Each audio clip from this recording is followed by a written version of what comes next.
Cumprimento os irmãos com a paz do Senhor, amém? Nós somos gratos a Deus pela oportunidade de aqui estarmos, para juntos aprendermos um pouco da palavra de Deus, na escola bíblica dominical. Isso é motivo de muita alegria para a gente.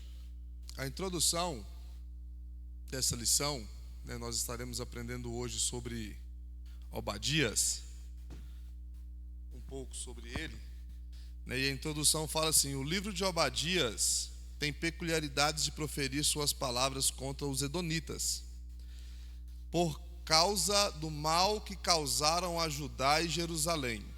As mensagens de Obadias, ou a mensagem de Obadias, retrata a ira de Deus contra os edonitas. Quando nós estudamos o livro de Obadias, nós podemos ver que a cidade de Jerusalém ela foi invadida por 4 vezes. Foram 4 invasões marcantes e que causaram muito prejuízos.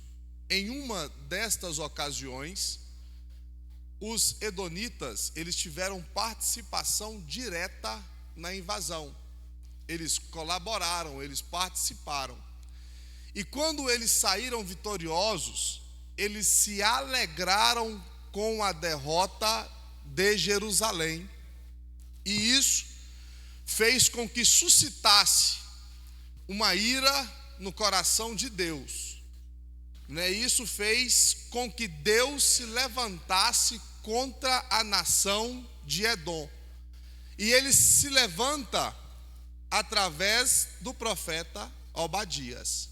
Aí nós estaremos vendo no decorrer da lição algumas peculiaridades que ele nos retrata. No tópico 1, por exemplo, onde nós encontramos o cenário da mensagem, o cenário em que foi profetizado, em que Deus usou o profeta Obadias, nós vemos que, só para entendermos, Gênesis capítulo 25, a partir do verso 20, nos fala sobre a genealogia e a origem de Edom. Ele era neto de Abraão. Abraão teve Isaac, Isaac se casou com Rebeca, com 40 anos de idade, Rebeca engravida. E dentro da barriga de Rebeca começa-se uma briga. Os bebês dentro do ventre começam a embolar-se. E ela, Rebeca, não entendendo o que estava acontecendo, a Bíblia relata que ela vai orar. Ela vai consultar ao Senhor. E consultando ao Senhor, o próprio Deus fala para ela: dentro do seu ventre tem duas nações. Uma será bem maior do que a outra. Só que tem um detalhe: o maior servirá o menor. E isso, para a época, era um absurdo, porque dentro da nação de Israel tinha o conceito da primogenitude, e isso era levado muito a sério. O que era o conceito da primogenitude? O homem primogênito, ele tinha direito a 2/3 da herança. Ele era responsável por, na falta do pai, cuidar da casa. Ele era o responsável por, na falta do pai, dar continuidade à sua família. Ele era o provedor. E quando o pai estava próximo de partir ou falecer, ele chamava o seu primogênito e lhe abençoava. E era tão sério que a bênção do pai para o primogênito era selada por Deus. Era algo em que Deus confirmava essa bênção. Então, quando Rebeca ouve da boca do próprio Deus que o maior serviria ao menor, dá na cabeça dela um nó. Fala: como pode? Algo não está certo. Mas nasce então Esaú, E a Bíblia fala que agarrado no calcanhar de Esaú sai Jacó. Eu acredito nisso no sentido literal. Agarrado mesmo, grudado nos pés de Esaú, nasce Jacó. Nós conhecemos a história, os meninos crescem, Esaú era mais chegado do pai, Jacó era mais chegado da mãe. A Bíblia relata dessa forma: Esaú era um exímio caçador, e quando o seu pai estava próximo de falecer, ele pede para que Esaú lhe prepare um prato de guisado, um prato, uma sopa de caça, que ele abençoaria Esaú. Quando Rebeca ouve a história, ela lembra-se do que o Senhor havia falado para ela. Ela lembra-se que a bênção, ela deveria ter sido ou ser proferida para quem? Para Jacó. Esaú chega da caça com muita fome. Jacó estava com um prato de lentilhas. E Esaú fala para Jacó: Jacó, eu estou com muita fome, me dá aí um prato de lentilhas ou uma sopa. E Jacó fala para ele: eu dou, desde que você me ceda as bênçãos da primogenitura. Eu quero que você me ceda o direito da primogenitura. A Bíblia fala que Esaú não ligava para isso. E então troca o direito da primogenitura por um prato de lentilha. Está lá na Bíblia, não está? Esaú troca o direito de primogenitura por um prato de... Então, quando o pai dele vai morrer, Rebeca já sabia da situação. O pai pede para que ele prepare um guisado, para que ele lhe abençoe. Rebeca entra em cena, mata um cordeiro, prepara do jeito que o esposo gostava. Eles pegam a pele daquele cordeiro, cobre Jacó e fala para Jacó levar o guisado para o velho, o pai. E dessa forma, eles quem? Jacó e Rebeca, consegue que Jacó receba do seu pai Isaque a bênção da primogenitura. Ele abençoa a nação de Jacó, que futuramente seria a nação de Israel. Quando ele lhe abençoa, Rebeca chega para Jacó e fala para ele: meu filho, agora a situação do seu lado ficou caótica. Foge, porque quando o seu irmão chegar, que preparar o guisado para o seu pai, que chegar na presença do seu pai falar que já abençoou, o problema é grande. E nós conhecemos a história. Jacó foge de casa, vai para a casa de Labão, por lá ele fica alguns anos, e na volta ele cria uma situação, depois de ter orado a Deus, teve o nome trocado, ele cria uma situação para se encontrar com seu irmão Esaú. Ele manda alguns presentes, manda alguns recados, né? Ele pede para que os pequenos, as criações e as mulheres vão à frente para preparar o terreno. Quando Jacó se encontra com Esaú, a Bíblia fala que eles se abraçam e naquela ocasião há o perdão entre Jacó e Esaú.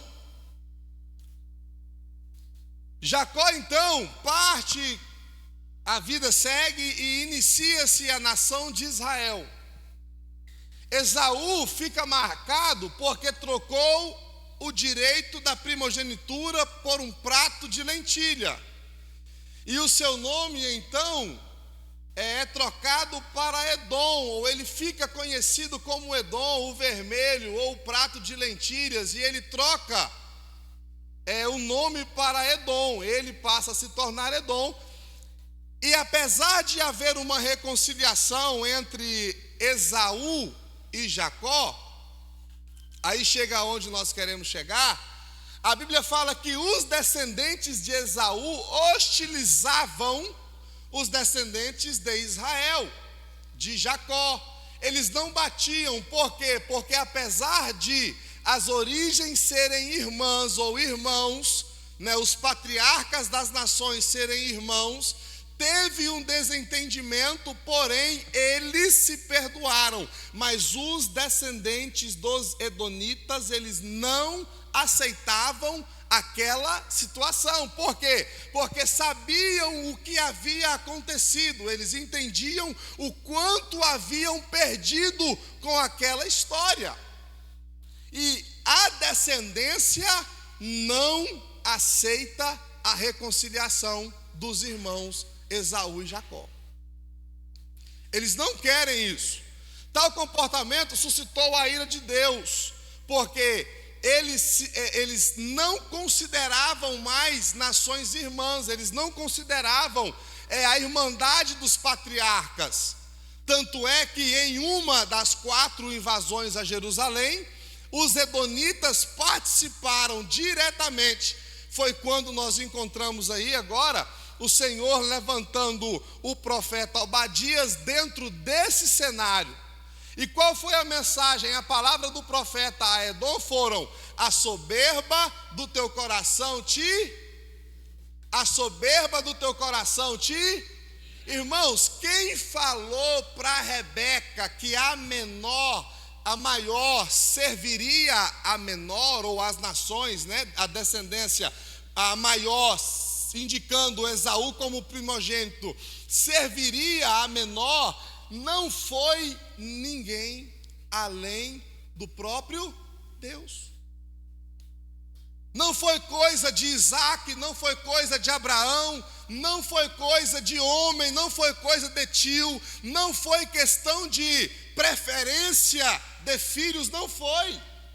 Não foi porque Jacó era amigo da mãe, não foi. Foi o próprio Deus quem escolheu dessa forma. Tem coisas na igreja que é para o pastor Gil, se não adianta eu colocar as minhas mãos. Tem coisas na igreja que é para um diácono, e não adianta um obreiro de púlpito querer colocar as suas mãos. Ele tem que deixar eu fazer porque eu sou evangelista. Irmão, se Deus direcionar algum trabalho, alguma ação, alguma obra para uma criança, não adianta eu querer falar para aquela criança que ela não vai fazer, porque ela não tem capacidade, porque ela é muito pequena, porque ela tem que me respeitar, porque eu sou evangelista. Não adianta. A obra que Deus direcionou a você, quem vai fazer é você, independente do seu cargo eclesiástico. Independente se você é grande, pequeno, gordo, magro, branco, preto, alto, baixo, homem, mulher, estudado ou não, rico ou pobre, não interessa. E o que nós aprendemos já no primeiro tópico é que se Deus direcionar alguém para fazer alguma coisa, os outros não intrometam. Tem coisas que são direcionadas.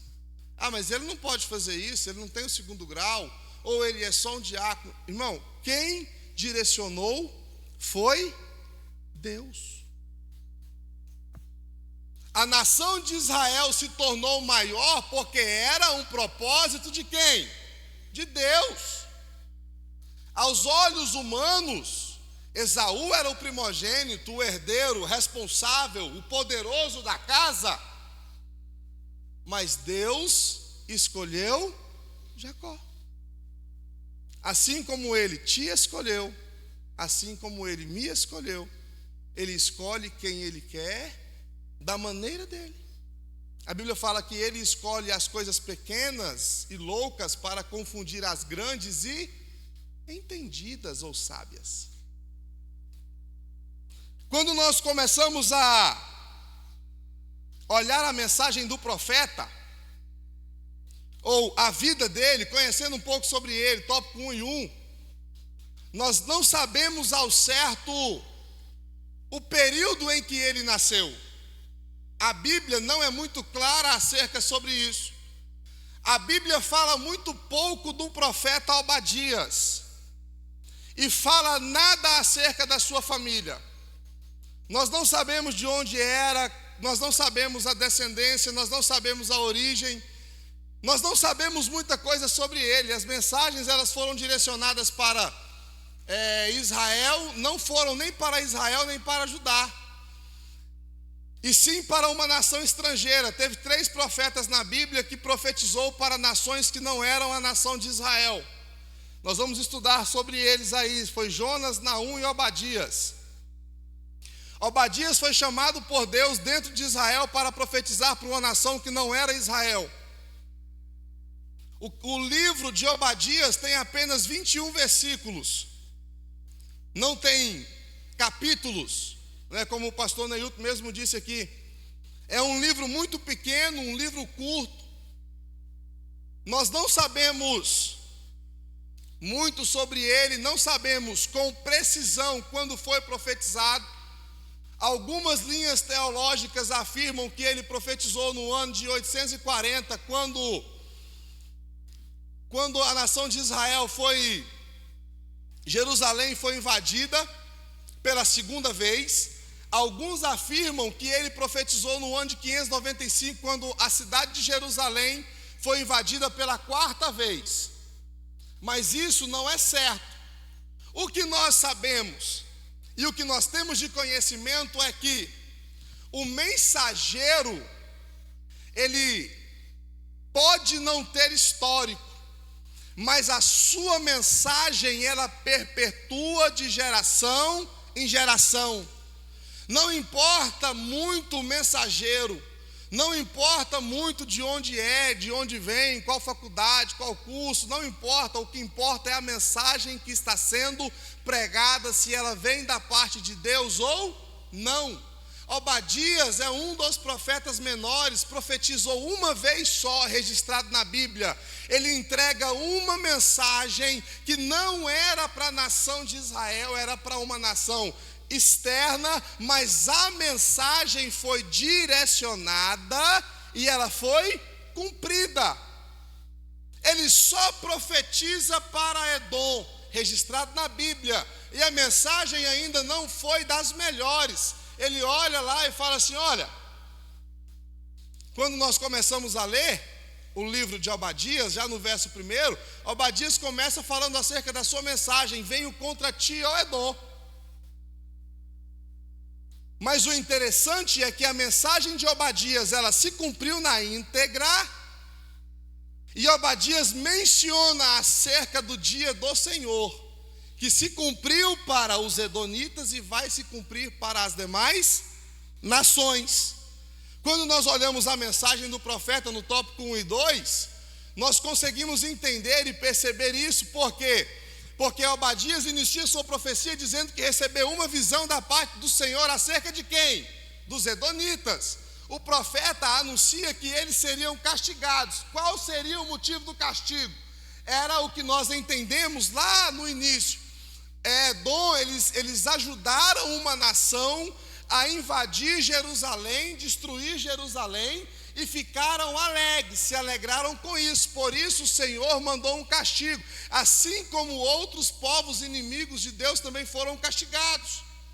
Quando eu olho, por exemplo, o livro de Abacuque, Abacuque está profetizando não para uma nação externa, mas para uma nação, para dentro da nação de Israel. Mas o Senhor fala para Abacuque: Abacuque, eu vou permitir que o povo seja levado para o cativeiro. Eles vão ser castigados, eles vão virar escravos, eles serão perseguidos, eles serão oprimidos. E o Senhor fala para Abacuque assim: mas ai da nação a qual fará isso com Israel.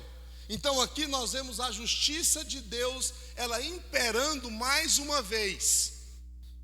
Castigam a nação de Israel. O povo babilônico entra, devassa a nação, leva cativos. Aí Deus olha e fala: levantei meu servo Ciro, que nem crente era, profetizado 40 anos antes do seu nascimento. Levantarei meu servo Ciro. para que castiguem o povo da Babilônia. Por quê? Porque a Babilônia destruiu a nação de Israel. Então Deus não aceita que toquem e destruam aquilo que é seu e as pessoas saiam ilesas. Não foi só contra Edom, não foi uma perseguição de Deus contra Edom. O fato de serem irmãos, os patriarcas, suscitou uma ira maior no coração de Deus, mas nós sempre vemos Deus agindo em favor do povo que é dito seu. Deus sempre age pelo seu povo com justiça. E nessa ocasião, era isso que Deus estava alertando os edonitas. Era isso que Deus estava mostrando para eles. Não adianta vocês acharem que lutaram contra a nação de Israel, que invadiram os seus descendentes e irmãos, que destruíram Jerusalém e vão sair ilesos. Não adianta. O dia do Senhor virá para vocês. O momento do Senhor virá com justiça sobre a nação de Edom. Essa foi a mensagem do profeta. Foi para isso que ele foi levantado. Foi essa mensagem que Deus deu para ele, que Deus direcionou para ele. Foi isso que Deus falou através de Obadias. Eu me levantarei com justiça. No tópico 1 e 3, no primeiro versículo, o profeta diz que as nações estariam se levantando contra Edom. A visão de Obadias, assim diz o Senhor Jeová a respeito de Edom: temos ouvido a pregação do Senhor e foi enviado às nações um embaixador dizendo: levantamos-nos e levantamos nós contra ela para a guerra.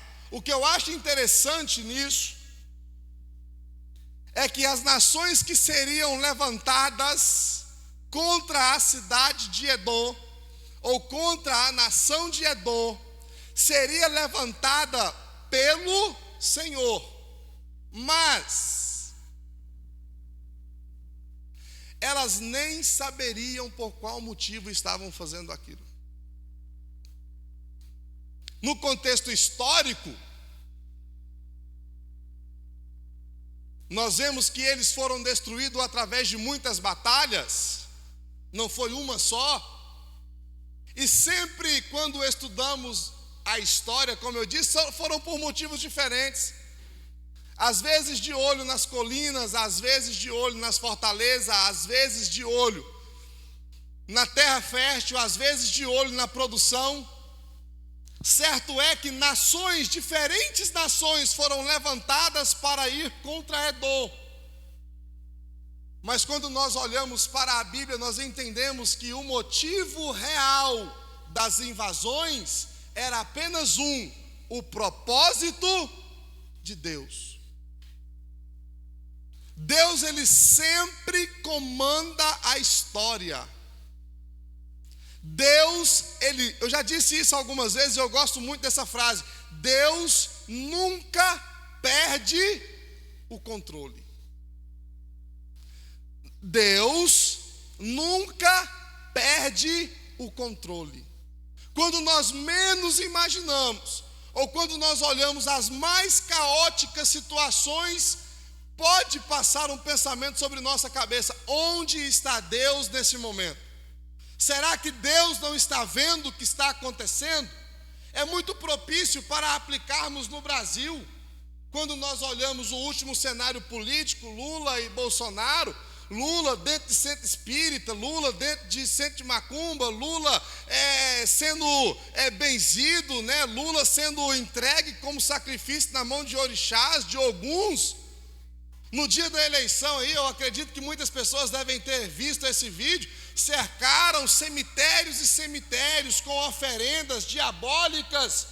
E a igreja pensava, eu mesmo cheguei a dizer: Deus não vai perder essa batalha.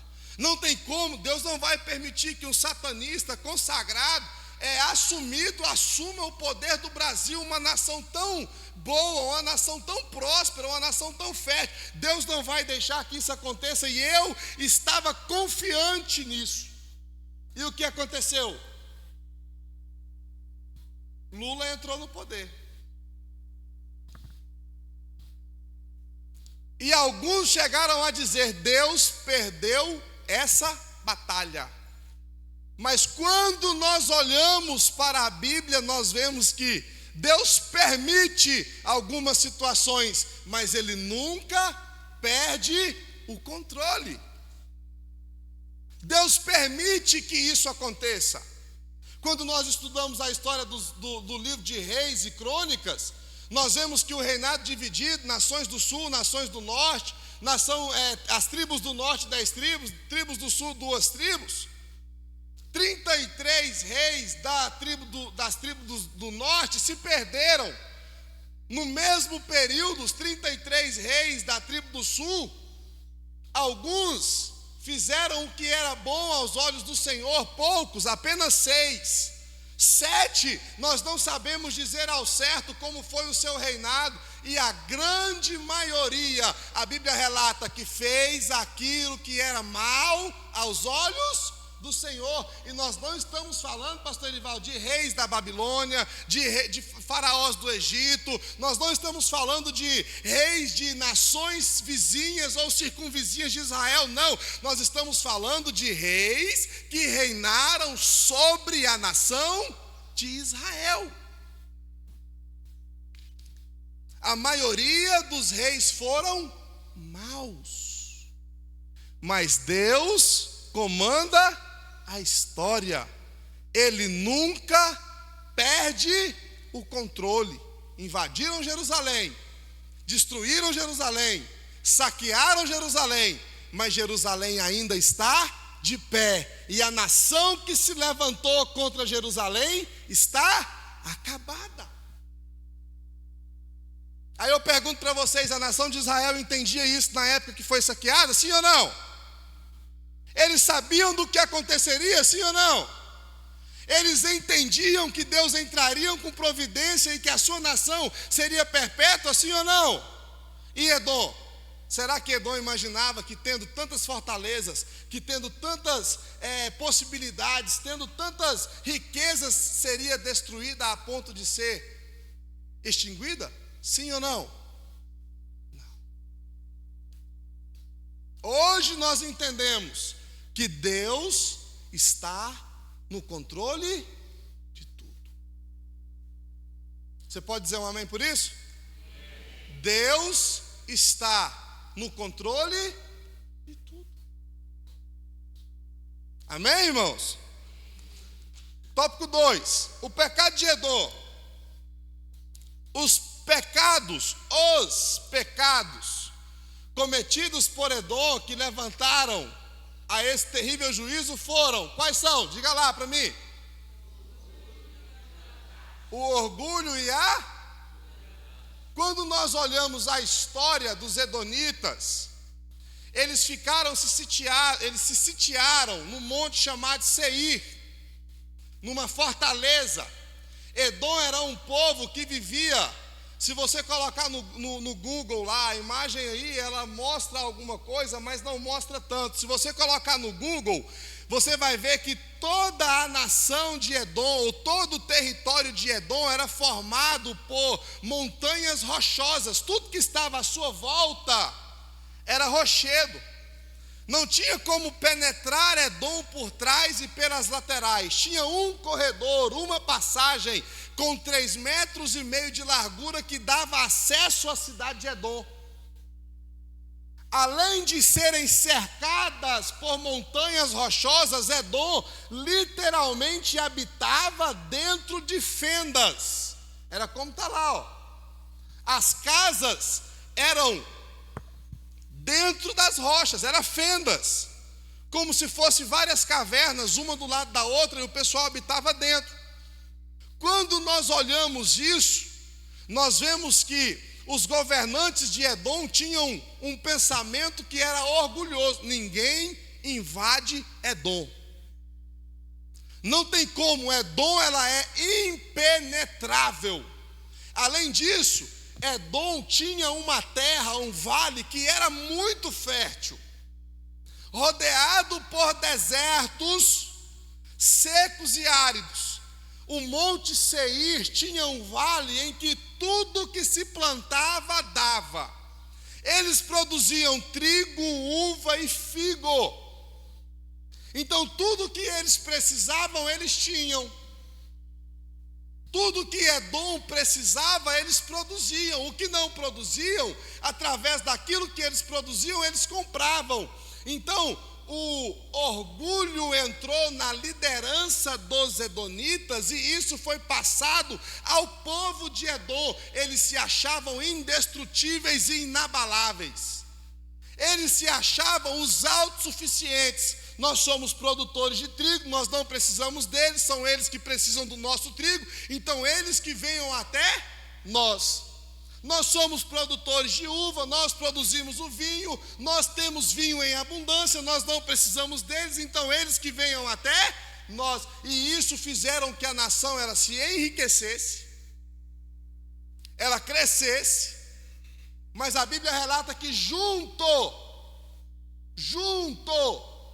com a riqueza veio o orgulho e de brinde a crueldade. A crueldade ela veio porque o orgulho tirou o amor. Os edonitas pensavam que sua posição geográfica, foi o que eu disse aqui agora, seria um empecilho para os ataques dos inimigos e uma imbatível proteção em guerra. Eles se achavam os super protegidos. É assim que a altivez derruba uma pessoa.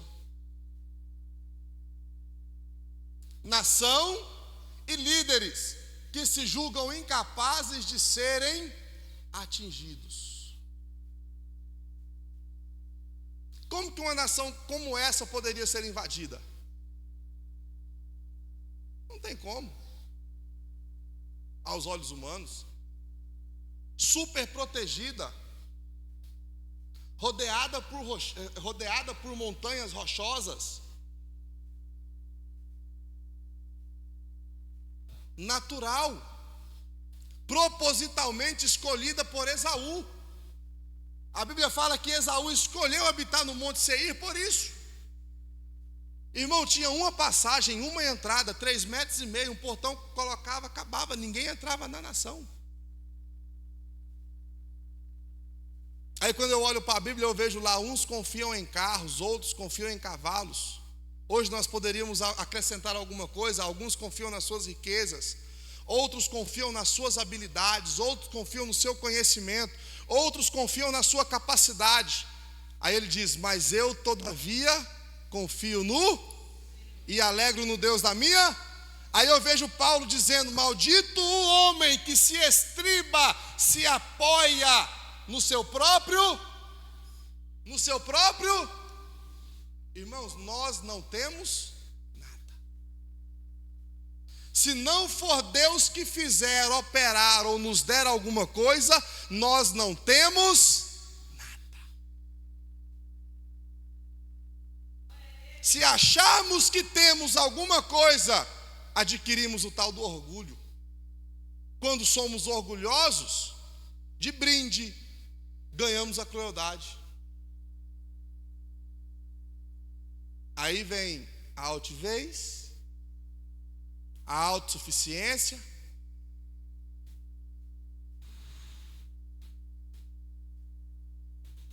e logo a queda. Tópico 2 e 1. A punição. Os edonitas foram exterminados como povo ao longo dos tempos. Como eu disse, não foi uma invasão. Não foi uma batalha. Eles foram regredindo. A ira do Senhor se acendeu sobre eles. Veja o quadro do rebaixamento. O primeiro momento em que nós encontramos é Edom em alta. Ricos, produzindo, protegidos. Aí começam as invasões. até serem extintos. Passa, por gentileza. Os edonitas tiveram a atitude de desprezo e contentamento pelo mal que chegou aos moradores de Jerusalém e Judá, que eram seus irmãos. Desprezaram e participaram da invasão. Como eu já disse, Deus não deixou barato. Quando nós olhamos o tópico 2 e 2, nós vemos que a violência, ela agrava os conflitos. Os edonitas se negaram a ajudar o povo de Israel na peregrinação, quando Moisés mandou uma carta com um mensageiro solicitando ou pedindo que o rei de Edom permitisse que atravessassem pelas suas terras. Quando nós olhamos na petição, Moisés falou para ele: olha, nós não vamos entrar nas suas vinhas, nós não vamos entrar nas suas cidades, nós não vamos destruir o que tem aí dentro, eu só quero passar pela avenida principal. É só que atravessa a cidade de uma ponta na outra, o povo não vai se dispersar, nós não vamos passar pelas suas plantações, nós não vamos estragar nada que é de vocês. É porque se nós não passarmos por aqui, nós temos que rodear todo as montanhas que estão à volta de vocês, e isso vai nos atrasar a viagem. Qual foi a resposta que Moisés teve? Por aqui vocês não passam. Em Edom vocês não entram. Se virem, rodiem as montanhas, pegue o caminho mais longo no deserto. Mas eu não vou ajudar vocês. Isso já acendeu uma ira no coração de Deus. Mas o profeta Obadias, ou um outro profeta da época, ainda não havia sido levantado. Porque Edom não havia ainda causado prejuízos a Israel. Eles não ajudaram. Eles não facilitaram para Israel. Mas quando nós olhamos a segunda ou a continuação da história, nós vemos que além de não ajudar Israel, eles causaram danos e prejuízos.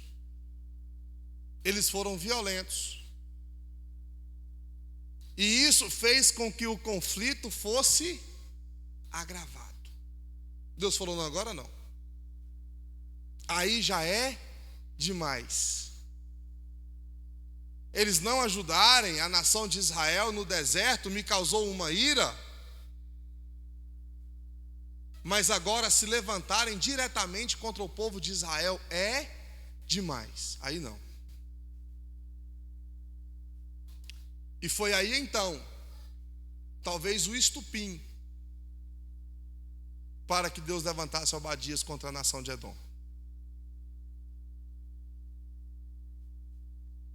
A violência agravou os conflitos.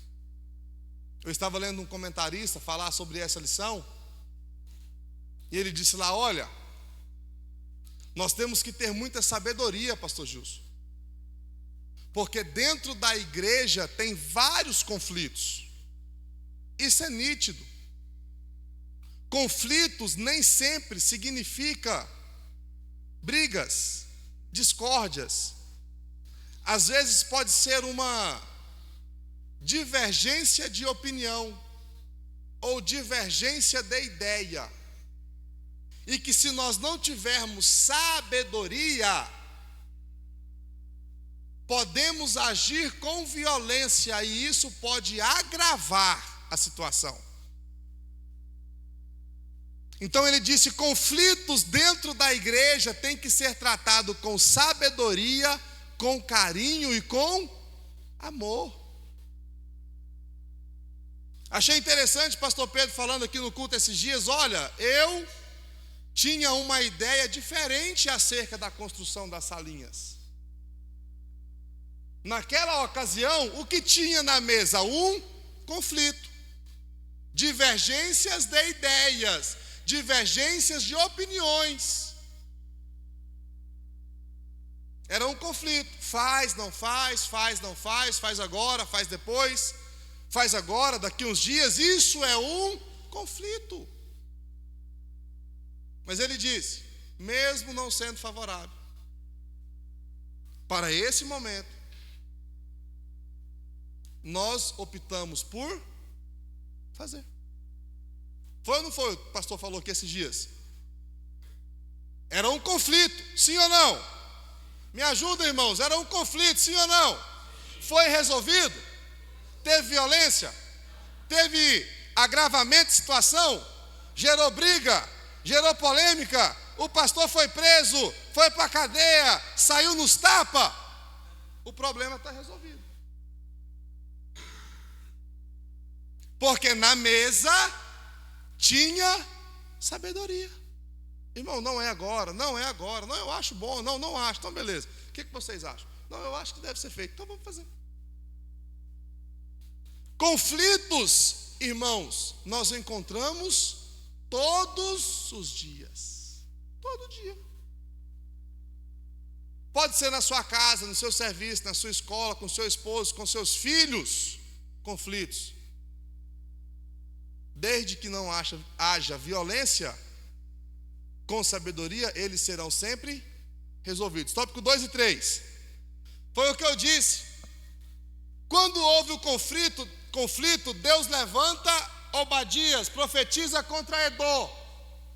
Jerusalém será restaurada e os edonitas serão destruídos. Obadias profetizou esse panorama. Que esse panorama seria radicalmente alterado. Por quê? Porque naquela ocasião, Edom estava em alta, se achando bambambam, se achando super poderoso, e Jerusalém estava quase em ruínas. Mas Judá experimentaria um tempo de restauração, e Edom experimentaria um tempo de extinção. Portanto, diz Deus, resiste aos soberbos, dá, porém, graça aos. A soberba precede a. Quem disse isso? Foi eu? Está na Bíblia, sim ou não? Está registrado. A soberba precede a ruína ou a queda. Tópico 3, Obadias para hoje. Irmão, deixa eu perguntar um negócio para vocês. Isso ainda acontece nos dias de hoje, sim ou não? Será que ainda Deus trabalha dessa forma, sim ou não? A Bíblia fala que Ele é o mesmo ontem, hoje e... Mas será que essa palavra, que a soberba precede a ruína, não era só para os tempos dele? É para hoje também? A profecia de Obadias foi uma denúncia contra o comportamento do povo de Edom, que não conseguiu restaurar um relacionamento saudável por causa do problema entre irmãos Esaú e Jacó. Tem muita família com problema familiar. Isso é normal. Não, Fernando, você é doido falar que problema familiar é normal? É normal, toda casa tem um probleminha ou outro. O que não pode deixar acontecer é que esse conflito gere violência, irmãos. Não pode deixar a soberba entrar, não pode deixar o orgulho entrar, não pode deixar a altivez entrar. A honestidade entre os irmãos se perpetuou até a hostilidade, se perpetuou até as novas gerações, embora os irmãos tenham se acertado. Quando eles se encontraram, como eu disse aqui no começo, Esaú não matou Jacó, não agrediu Jacó, não deu um tapa em Jacó, eles se... Irmãos, para de pregar ou de pegar problema dos outros. Tudo isso aconteceu porque a nação tomou as dores do patriarca Esaú por um problema que já tinha sido resolvido. Quantas pessoas entram em ciladas porque tomam as dores do outro? Eu já vi acontecer em jornal aí, ou eu já li matéria, que 2 irmãos estavam brigando no meio da rua, trocando tapa. Chega um cara, separa os irmãos, junta os 2 irmãos e mata o cara. Fato, real, não é história de quadrinhos, não. Os 2 irmãos brigando, trocando soco, trocando tapa, separa de cá, separa de lá, e briga. Chega um cara, um bondoso coração, separou a briga, deve ter tomado partido de um, deve ter dado uns tapas, fala, não, peraí, você bateu no meu irmão. Não, mas você estava brigando agora, não, mas é meu irmão, agora quem vai apanhar é você. E ele se lascou, porque tomou as dores. O que a nação de Edom fez? Tomou as dores do seu e se deu mal. 3:1. Uma das mensagens que continua sendo relevante para os nossos dias: Edom desprezou a lei da semeadura e da retribuição. A arrogância de Edom o enganou a tal ponto que chegou a considerar que estava acima da lei e que, portanto, jamais seria alcançado pela lei de quem? A Bíblia fala que Deus é um justo juiz.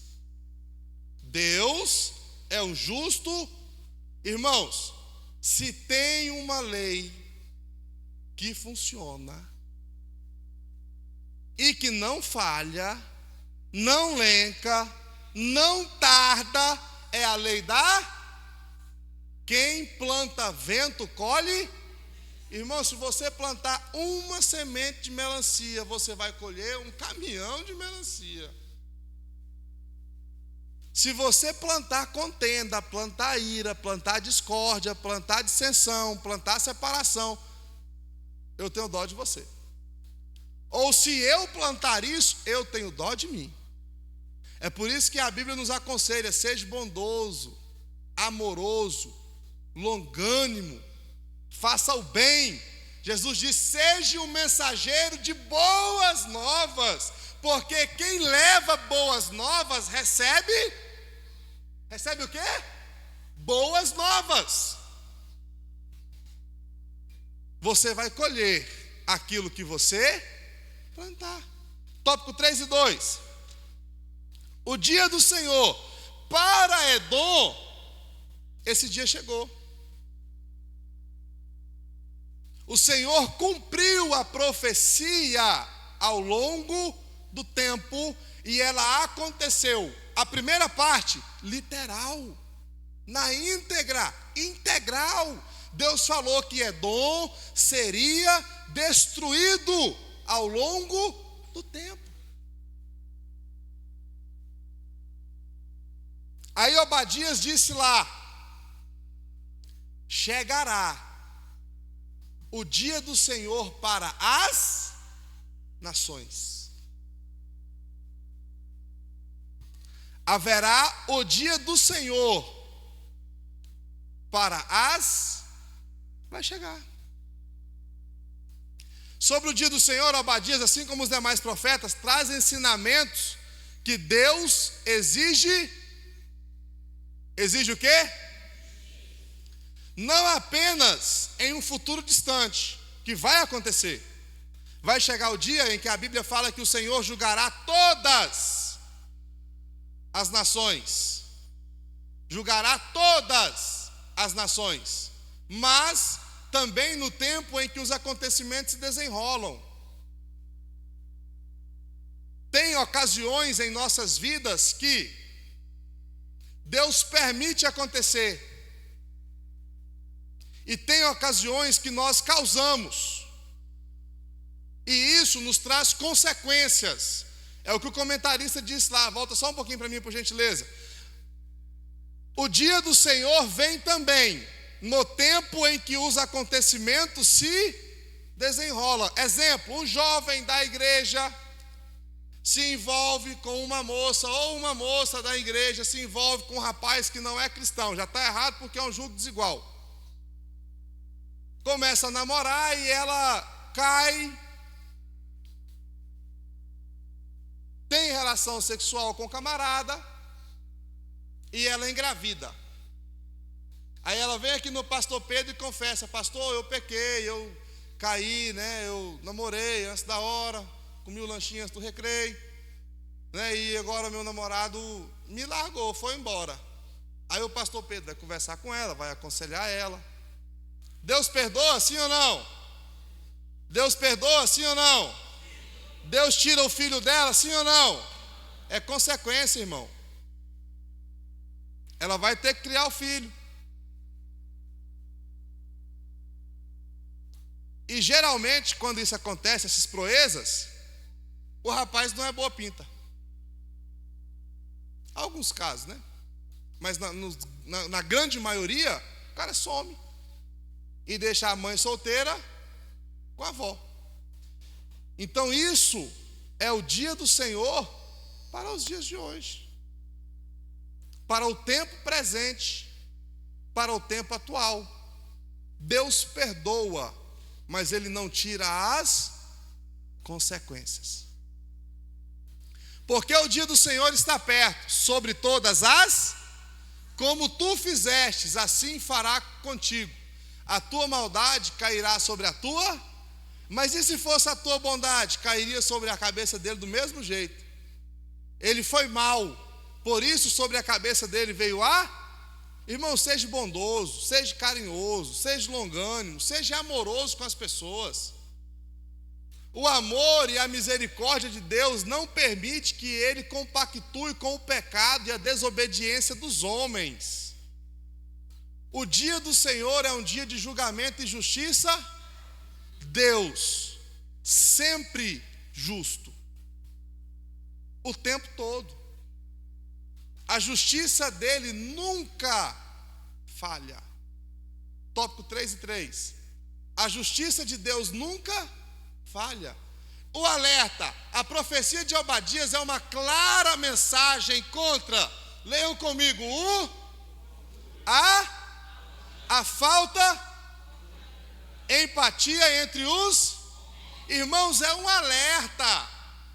Ele está nos alertando o orgulho, a arrogância, a falta de cordialidade e empatia entre os homens, principalmente entre aqueles que deveriam mostrar-se solidários e não hostis para com seus irmãos. Tem mensagem mais clara que essa? Mais direta? Eu acho que não, né? Passa, irmão Alexandre, por gentileza. Não se deve rejeitar ajuda àqueles que se encontram em circunstâncias adversas por causa de situação mal resolvida no passado, ou mesmo alegrar-se por isso. O mau comportamento de alguém não é justificado para que outros assim procedam. O mau comportamento de alguém não é porque fulano fez que eu tenho que fazer, isso é vingança. Pastor, ele fez comigo, eu não posso aceitar, isso é vingança. Pastor, mas foi ele que começou, isso é. Pastor, foi ele que fez primeiro, isso é vingança. O mau comportamento de alguém não lhe autoriza ou não justifica que você retribua com o mesmo mau comportamento. Para hoje, fica o conselho e o alerta de Obadias, amém? Vamos só ler a conclusão? Coloca lá para a gente, por favor. O orgulho e altivez vistos e denunciados pelo profeta Obadias em Edom são como uma semente no coração dos homens. Quanto mais a pessoa se afasta dos caminhos do Senhor, mais essa semente cresce e vai dominando completamente a vida, levando-o a um caminho de...